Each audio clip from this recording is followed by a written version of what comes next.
So imagine you're standing in front of a massive, like 400-year-old adobe building in Santa Fe, New Mexico. Oh, yeah. You can almost smell the dry dust. Yeah, right. And just the sheer weight of the history baked into those mud walls. But, most people visiting Santa Fe, they flock straight to the famous Central Plaza, right? Yeah, taking pictures of the Palace of the Governors and all that. Exactly. But for today's deep dive, we're actually going to take you away from the tourist traps. We've got this massive stack of sources in front of us. Huge stack. We're talking centuries old, historical journals, detailed architectural records, and some really early colonial maps. Yeah, and our mission today is to unpack all of this, to uncover the story of a neighborhood called the Barrio de Analco. Which is fascinating. It is. We're looking at one of the oldest European settlements in the United States, but the twist here is, well, it wasn't built for Europeans at all. Which fundamentally reframes how we think about colonial history. I mean, completely. When we look at the foundations of a city, the grand plazas, they really only tell us the official sort of sanitized story. Right, the PR version. Exactly. The real engine of a place, the actual hands that mixed the mud and built those walls, they're usually pushed somewhere else. You have to look at the margins to find the actual mechanics of how a city survived. Okay, so let's unpack this. If the plaza was, say, the executive suite of colonial Santa Fe, Analco was the literal other side of the tracks, except here it was the other side of the river. Right. And our sources make it really clear that this river, the Santa Fe River, it wasn't just a geographical feature. It was like a rigid physical cast line. It was a highly intentional boundary. To understand the physical architecture of Analco, we first have to look at the specific people who were, ordered to build it and actually live there. So who were they? Well, the very name of the neighborhood gives us our first major clue. Analco is actually a Nahuatl word. Nahuatl, meaning the language spoken by... Right, the indigenous peoples of central Mexico, including the Aztecs, and Analco quite literally translates to on the other side or beyond their river. Oh, wow. Which is an incredibly literal, almost cruel description of their social standing. It really is. If you look at the 1766 map of Santa Fe, this is by the royal cartographer Joseph de Urrutia, which is one of the key visual sources we're referencing today. There's a legend on the left side. Yeah, I'm looking at that right now. And it explicitly labels this ward, pointing out that it owes its origin to the Tlaxcalans who accompanied the first Spaniards. And what's fascinating here is just the complex social hierarchy this map reveals, Right. The Spanish elite, the governors, the officials, they lived on the north side of the river. But the indigenous servants, the laborers, and critically the indigenous soldiers from Mexico, these Tlaxcalans, were totally relegated to the south side. Wait, I need to stop right here because the irony of this setup is just glaring. Oh, absolutely. The Spanish conquerors relied almost entirely on these indigenous Mexican allies for their literal survival, right? For their military protection, their daily physical labor. Everything. Yet they physically segregated their own protectors across a body of water. I mean, it's like building a fortress, but demanding your bodyguards sleep outside the moat. It is exactly like that. Yeah. And it speaks to the profound paranoia of the whole colonial project. Paranoia is the right word. Yeah. If we connect this to the bigger picture, it highlights a crucial, often ignored mechanism of the Spanish Empire. They didn't conquer the Americas purely with Spanish soldiers. Because they just didn't have the numbers, right? Exactly. They didn't have the numbers. Yeah. The Tlaxcalans had famously allied with Hernán Cortés decades earlier to defeat the Aztec Empire. And after that, the Spanish used them as a sort of vanguard for further expansion. Like shock troops, kind of? Right. They were instrumental in pushing the empire north into the territories of the Chichimecas. Okay, the Chichimecas. Let's give a little context for the listener on who they were, because they pop up a few times in these texts. Certainly. So Chichimeca was a catch-all term the Spanish and Central Mexicans used for the nomadic, fiercely independent indigenous groups in the arid northern regions of Mexico. Okay. They were incredibly effective guerrilla fighters. They resisted Spanish conquest for decades. The Spanish realized they couldn't beat them conventionally, so they relied heavily on their Tlaxcalan allies to establish forward operating bases to fight and to settle these hostile frontiers. So they were doing all the heavy lifting. Pretty much. By 1598, when the Spanish pushed all the way up into New Mexico, the Tlaxcalans were still acting as their muscle, their settlers, and their laborers. But despite that utterly vital role, the caste system was still absolute. Absolutely. They were essential, but they were not Spanish, so they belonged on the other side. The irony, though, of relying on these people for defense and settlement is that, well, establishing a base requires massive, continuous physical labor just to stay alive in that high desert climate. Right, you can't just pitch a tent and call it a day. Exactly. They couldn't just stand guard. They had to engineer a way to survive. So how did the residents of Analco actually manage to grow food and sustain themselves in such an arid landscape? This is where we see a brilliant convergence of global technology.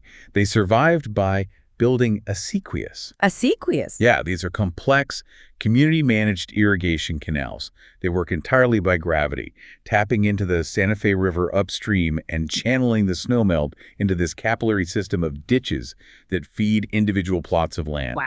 You open a wooden gate, water floods your field, you close it, and the water just continues down the line to your neighbor. But looking at our architectural sources, they trace the origin of these acequias, and it's a wild game of cultural telephone. Like, this wasn't an indigenous North American invention, was it? No, actually. The specific hydraulic engineering used in Analco originated with the Moors. Wait, really? The Moors? Yeah, it has Arabic origins. Yeah. It was developed to make the deserts of North Africa and the Middle East bloom.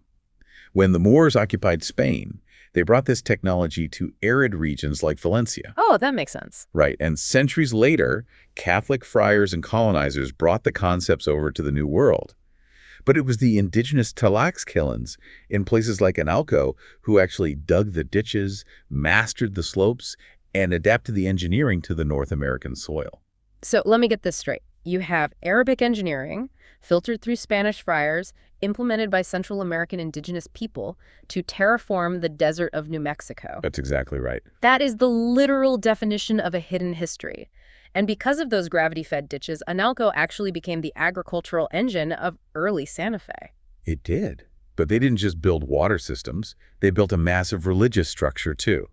Right in the heart of Analco sits the San Miguel Chapel. Right, and the sources point to it being constructed around 1610. Which would make it the first church erected in Santa Fe. Which means the indigenous servants and soldiers living in the mud on the south side of the river got a church before the regular parish church was built for the Spanish elites on the main plaza. Exactly. Now, here's where it gets really interesting for me. Why on earth would the Spanish prioritize building a church for their servants before themselves? Right. I mean, that seems completely counterintuitive to that strict paranoid caste hierarchy you just described. It really does seem contradictory, at least until you look at the mechanics of the missionary mindset. For the Franciscan friars, their primary goal wasn't just physical conquest, it was spiritual conquest. Oh, okay. They had a very specific policy called seeding. When they entered a newly conquered area, they wanted to plant a core group of already Christianized Indians to act as a model for the local unconverted tribes. Oh, wow. So it was essentially psychological warfare. Precisely. The Tlaxcalans from Mexico were already Catholic. So establishing them firmly with their own impressive church, San Miguel, served as a beachhead. A way to lead by example. Right. It was a cultural and religious anchor meant to visually demonstrate to the local Pueblo Indians what a good, civilized, Christianized indigenous population looked like. The church wasn't a reward for the servants. It was a billboard for the locals.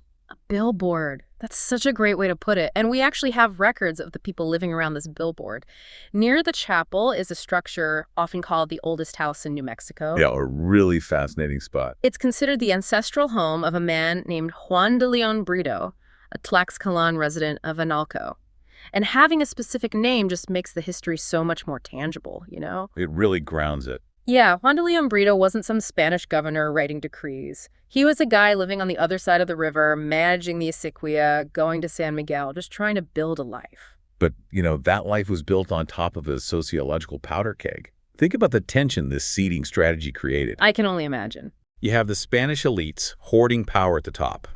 Below them are the Tlaxcalan allies, who have a church, some privileges, and relative autonomy. Yeah. And at the very bottom are the local Pueblo Indians. Who are getting the worst of it. Right. They're being subjected to forced labor through the encomienda system, forced to pay tribute, and brutally punished if they practice their traditional religions. That seems like a deliberate recipe for a civil war. I mean, the Spanish essentially weaponized the social hierarchy, elevating the Mexican Indians just to make the local Pueblo Indians jealous and resentful. It's a classic divide and conquer strategy, but man, it backfired spectacularly.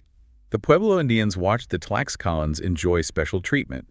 The historical records even indicate some of the Tlaxcalans were given Pueblo servants of their own. Wait, really? Yeah, so the resentment just boiled over. In 1680, it exploded in what we now call the Great Pueblo Revolt. Right, and this is one of the most successful indigenous uprisings in North American history. The Pueblo people launched a highly coordinated, simultaneous rebellion across the region against Spanish rule. An incredible logistical feat. Truly. And according to our sources, when they marched on Santa Fe, guess which neighborhood they completely destroyed first? Analco. Analco. They unleashed, and I quote, particular fury there, burning the chapel of San Miguel to the ground and wiping out the settlement before they even crossed the river to the Plaza. Which raises an important question, right? Why target the servants before the masters? Yeah, why? It goes back to that deep-seated resentment we just discussed. Analco was the physical symbol of indigenous complicity with the colonizers. The revolt was utterly devastating. 400 Spanish were killed, and the remaining 2,000 settlers, along with most of their surviving Tlaxcalan servants, had to flee south to El Paso. Wow. Yeah. Spanish wouldn't successfully return to Santa Fe for 12 years. And that 12-year gap is a crucial hinge in our story, because when the Spanish finally do reconquer Santa Fe in 1692, the original Mexican Indians largely do not come back with them. Right, there's a huge demographic shift. Yeah, instead, the Barrio de Analco ends up being repopulated by a group known as Janízaros. And we should probably define that term as it's really unique to the region. Please do. Janízaros were detribalized Native Americans. Often, they were individuals from nomadic tribes like the Comanche or Apache who had been captured in warfare, ransomed by the Spanish, baptized, and assimilated into Hispanic colonial society. Okay, so a totally different group. Exactly. They served as a lower-class buffer population, essentially replacing the Tlaxcalans in the social hierarchy of Analco. But because of this demographic break, because the original Tlaxcalans didn't return, a massive historical debate emerges in our texts. Some historians, starting with figures like Fray Atanasio Dominguez in 1776, they look around, see no Tlaxcalans, and argue that the entire origin story of Analco is just a myth. Ah, yes, the Tlaxcalan myth theory. This is where historiography becomes a bit of a detective story. I love a good detective story. So the argument here is that the whole idea of a Tlaxcalan settlement stems from a simple clerical error. The theory proposes that a later historian, Velez de Escalante, was reading the original 1680 journals of the Spanish governor. Okay. And in the messy, faded 17th century handwriting, Escalante allegedly misread the word Mexican as Tlaxcalan. See, I have a really hard time swallowing that. Does a massive piece of a city's history literally hinge on a 250-year-old typo? It sounds kind of crazy, right? It does. You're telling me someone squints at a document, reads one word wrong, and an entire neighborhood gets a fictional origin story as the descendants of Cortez's allies. It sounds absurd, yeah. But proponents of the myth theory point out that the voluminous papers of the original colonizer, Juan de Oñate, make absolutely no specific mention of Tlaxcalan auxiliaries. They only say generalized Mexican Indian. But on the flip side of the debate, we have later official documents, like that 1766 Arusha map we discussed earlier, which firmly states the Tlaxcalan origin. And we have specific family lineages, like our guy Juan de Leon Brito, who were officially recorded as Tlaxcalan in civil records. It really highlights how fragile our understanding of the past is when the continuity of a community is broken. And honestly, that fragility, that muddy, debated history, is perfectly mirrored in the physical buildings of Analco themselves. Well, totally. Just as the historical record has typos and layers of erasure, the Chapel of San Miguel is a literal patchwork of destruction and reconstruction. Yeah, because after the Spanish reclaimed Santa Fe, they set about rebuilding the ruined San Miguel Chapel in 1710. And what's remarkable about the Spanish colonial records from this period is just how specific they are about the mechanics of the labor. The ledgers literally name the everyday people doing the work. Yes. Juan de Leon Brito pops up again in the rebuilding records. He and another man named Diego Brito are listed as making the adobes. They personally contributed 500 mud bricks to the reconstruction. That's amazing. We even have the name of the woman who cooked for the laborers, Magdalena Ogama. I mean, it's so rare to have the actual names of the working class people who mix the mud with their own hands. It really grounds the architecture in human sweat and effort, doesn't it? And as the decades rolled on, the chapel continued to evolve. In 1798, a spectacular wooden altar screen, a redos, was added inside. And it's beautiful. Yeah, it was created by an anonymous artist known as the Laguna Santero, and it features these beautiful, twisting Solomonic columns. It was a proud, vibrant piece of Spanish colonial Catholic art. But then we hit the late 1800s, and something incredibly destructive happens to that beautiful altar. It gets completely whitewashed, painted over with 2 thick coats of cheap house paint. Just heartbreaking. Right. At first glance, you might think, oh, the church was full of candle soot, they were just doing maintenance. But the sources reveal the mechanism behind this was actually a pretty dark political calculation. Yeah, it directly relates to New Mexico's long, frustrating struggle to gain U.S. statehood. By the late 19th century, the railroad arrived, bringing a massive influx of Anglo-Americans from the East Coast into the territory. And they brought a lot of baggage. A lot of severe prejudices. Yeah. New Mexico faced what historians call the 3 2s prejudice. Basically, politicians in Washington viewed the territory as too poor, too Mexican, and too Catholic to be admitted to the Union. The blatant racism of the era is just staggering. You read quotes from Eastern newspapers at the time calling New Mexico the heart of our worst civilization, simply because it was an adobe city with a Spanish and indigenous culture. It was intense. So the theory outlined in our sources is that the local political faction that was desperately pushing for statehood actively tried to minimize the overt traditional Catholicism of places like San Miguel. Right. They wanted to make Santa Fe seem more culturally acceptable to the East Coast politicians. And to do that, they literally whitewashed their own vibrant history to blend in. It's a powerful, tangible metaphor for cultural assimilation. They hid who they were to appease the people in power. And, the altar wasn't the only thing subject to historical manipulation during this era. No, it definitely wasn't. Sometimes history isn't erased intentionally. Sometimes we just romanticize a mistake. Which brings us to the famous San Jose bell. Oh, the bell story is just wild. Inside the chapel sits this massive 780-pound copper bell, and stamped right into the metal is a date, August 9th, 1356. A very specific date. Right. And for decades, there was this beautiful, highly publicized legend that faithful Christians in 14th century Spain fighting the Moors threw their gold and silver jewelry into a melting pot to cast this bell. And somehow, this ancient relic made its way across the ocean up the Camino Real to Santa Fe. It was billed as the oldest bell in America. But of course, in 1914, a local historian named Benjamin Reed decided to test that legend. He did some digging, interviewed locals, and completely debunked it. Yep. He found an elderly man who actually remembered the bell being cast right there in New Mexico. The date wasn't 1356, it was 1856. Another typo. A casting defect in the sand mold made the 8 look like a 3, and everyone just ran with the medieval fantasy. Precisely. Red also pointed out the obvious mechanical flaws in the myth, A 14th century Spanish bell would have been inscribed in Latin, not Spanish, and it would have used Roman numerals, not Arabic ones. Makes total sense when you think about it. Exactly. Yeah. It was a local 19th century bell cast right down the street. Yet the romantic myth was so appealing to tourists and locals alike that it stuck around for decades. And it's not just the bell or the whitewashed altar either. The artwork inside the church is an absolute collision of worlds. You have these formal oval oil paintings from 18th century Mexico featuring St. Francis. But right next to them, you have a painting of Christ on the cross done on a raw buffalo hide. Yeah, and the St. John the Baptist painted on deerskin. Right. These were Franciscan teaching aids from the 1630s used to bridge the cultural gap with the indigenous populations. And if we synthesize all these artifacts, the buffalo hide paintings, the 1856 bell disguised as a 1356 relic, the whitewashed altar San Miguel Chapel ceases to be just a static building, doesn't it? Absolutely. It becomes a physical ledger of America's complicated, multicultural, and deeply prejudiced history. It shows us the exact mechanisms of how people try to erase the past or how they try to romanticize it. But the truth, the raw truth of indigenous labor, religious conflict, and cultural fusion, it usually survives underneath the paint. Well said.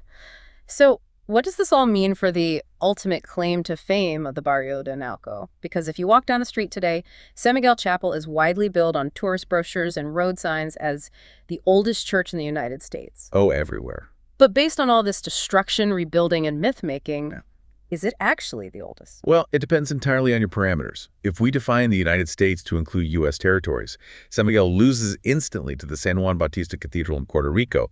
That was built in 1521, almost a century earlier. Okay, fair enough. Let's narrow the parameters to the continental United States. Does San Miguel hold the title then? Even then, it's highly contested. The Franciscans built dozens of mission churches across New Mexico before 1610. For example, St. Augustine Church at El Pueblo is thought to have been constructed in 1609. But the catch is, both San Miguel and Isleta were burned to the ground during the 1680 Pueblo Revolt and rebuilt decades later. Which introduces the ultimate philosophical problem. It's essentially the ship of Theseus thought experiment, isn't it? Oh, absolutely. Like, if you have a wooden ship, and over the years you replace every single rotting plank until none of the original wood remains, is it still the same ship? Apply that to Analco. If San Miguel was burned in 1680 and then completely rebuilt in 1710 on its old foundations, does it still count as a 1610 church? At what point does it stop being the original and become something entirely new? From an architectural standpoint, exact dating of adobe is nearly impossible. Adobe is just dried mud and naturally erodes. The mechanism of its survival requires constant plastering, patching, and rebuilding just to stay standing. Right. The very nature of the material defies a permanent, fixed date. History in this context is rarely a definitive timestamp. It's shades of gray. The dirt and the foundations might be from 1610, the superstructure is from 1710, the altar was carved in 1798, and the heavy stone buttresses holding the walls up, those were added in 1887 to keep it from collapsing. It's a living, breathing structure. It's not a fossil behind glass. Precisely. So to recap this incredible journey, we started with a Nahuatl-speaking mercenary camp built across the river to protect the Spanish elites. We unpacked the mechanics of their survival with Moorish acequias. We saw Analco become the flashpoint of a bloody indigenous revolt fueled by weaponized social jealousy. Yeah, a lot of history packed into one area. And then we watched it get repopulated by Janízaros and rebuilt by ordinary people making mud bricks, only to have its beautiful art whitewashed by politicians trying to appease East Coast bigotry. And today, it stands proudly claiming the title of America's oldest church, even if that title is built on a few typos and a philosophical technicality. And, the broader takeaway here is really about where we look for history. If you really want to understand the mechanics of a city or a culture, you often shouldn't look at the grand palaces or the main plazas. No. The official monuments only tell you what the people in power wanted you to see. If you want the unvarnished truth, you have to cross the river. You have to look at where the laborers, the outcasts, and the servants lived. Because it is in those neighborhoods that the literal foundations of history are laid, mixed with adobe, sweat, and sometimes blood. So next time you walk through your own city, take a look around and try to find the literal or metaphorical river dividing the neighborhoods. Ask yourself, whose history is proudly displayed on bronze plaques in the town square, and whose history has been whitewashed, mislabeled, or quietly hidden behind thick walls, just waiting for someone curious enough to uncover it?